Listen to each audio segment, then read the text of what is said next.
Hello, I'm Elisa Covington, a real estate investor and coach in the San Francisco Bay Area. I've been a house flipper for 8 years, and today I'm going to show you the biggest flop in my career. If you want to learn how much I lost on this flip and the lessons I've learned, make sure you watch until the very end of the video. In the front yard, there wasn't really much landscaping. It was mostly gravel and weeds. We removed those and put in fresh turf, and now it looks very colorful and also very welcoming. The house itself looked like a battleship with very tired paint that was kind of pink, and we repainted it with this beautiful blue color and also added a pop of color in the front door, and now it feels like a new house.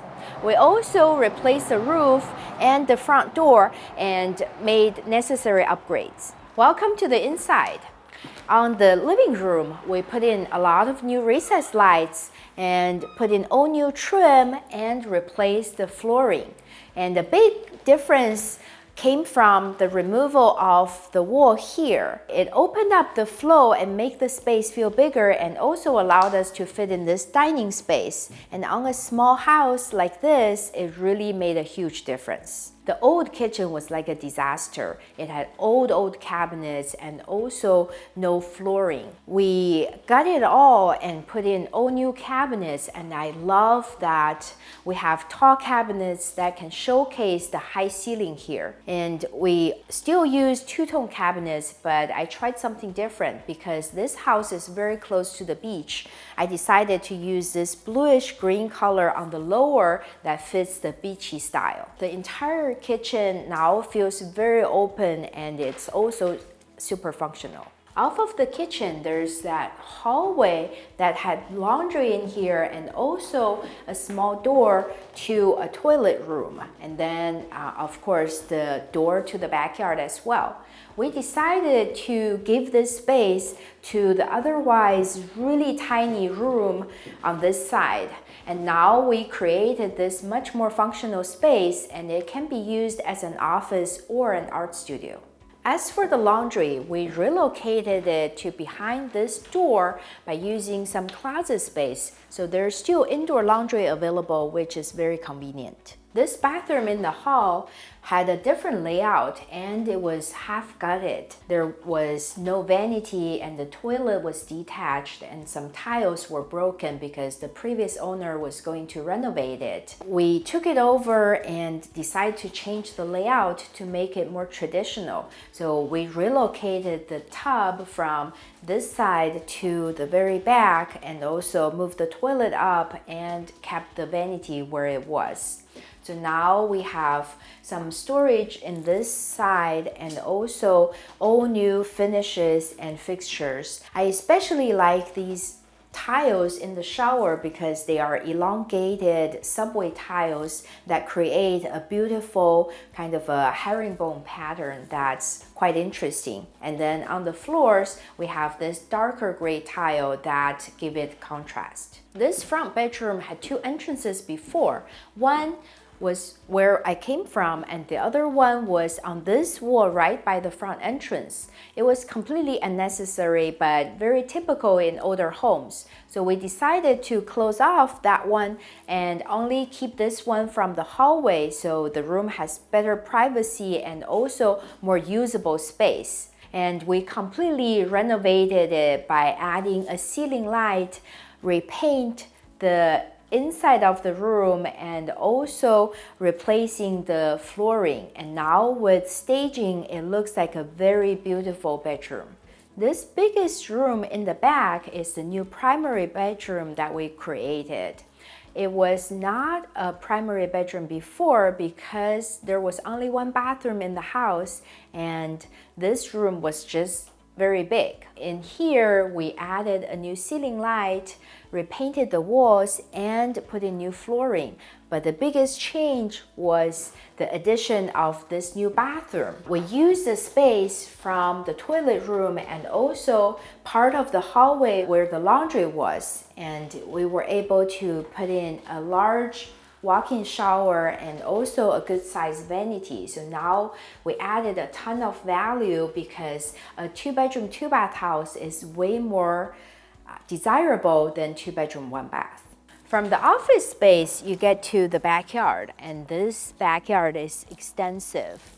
We have a 1-car garage with a little storage room on the side over here and 2 large sheds in the back.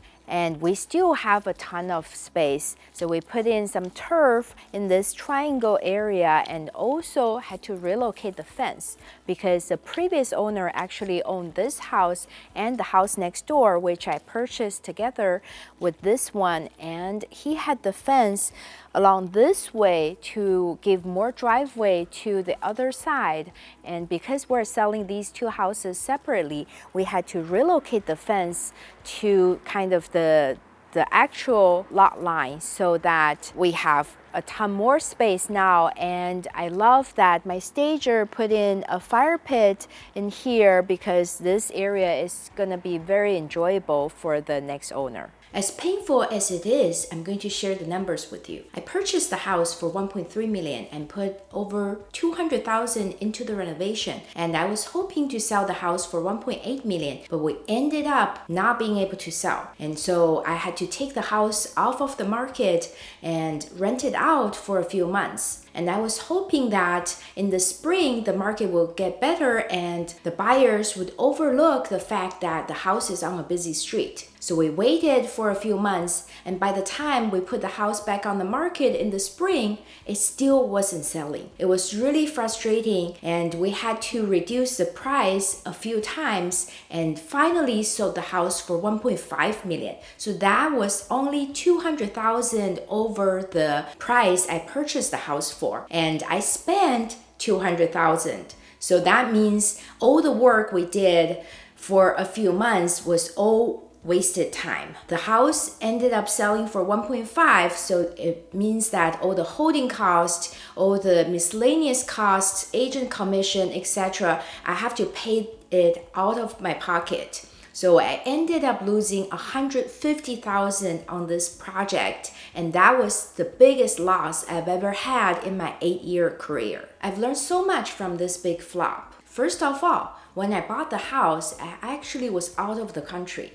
I was traveling on vacation and I wasn't really paying attention on this property, and I didn't get to see it in person. So I just sent my contractor to give me a bid, but I didn't realize that the house is on such a busy street. When you are at the house, you hear the traffic constantly and you see how many cars pass by. The San Francisco Bay Area. Is it too loud in the background? But when you are analyzing a deal on the computer, you can only see the street view and you don't really have a good sense of it. So that was a big mistake. And the second mistake is, as we already mentioned, the house is on a busy street. I don't usually buy houses on busy streets, and I even tell my students not to do that. Because I was on vacation and I didn't pay close attention, I wasn't here in person, I was overlooking the fact that the house is on a busy street. And after being in the business for 8 years, I also got a little cocky. I felt like, oh, I could make any properties work. I could make money from any property. And because I was not as careful as I advise my students to do, so I actually made this very big mistake by buying this house with a big flaw. The silver lining is when you make big mistakes like that, you really remember it forever and you won't make the same mistakes again. I hope these lessons also benefit you. Thank you so much for watching. See you next time.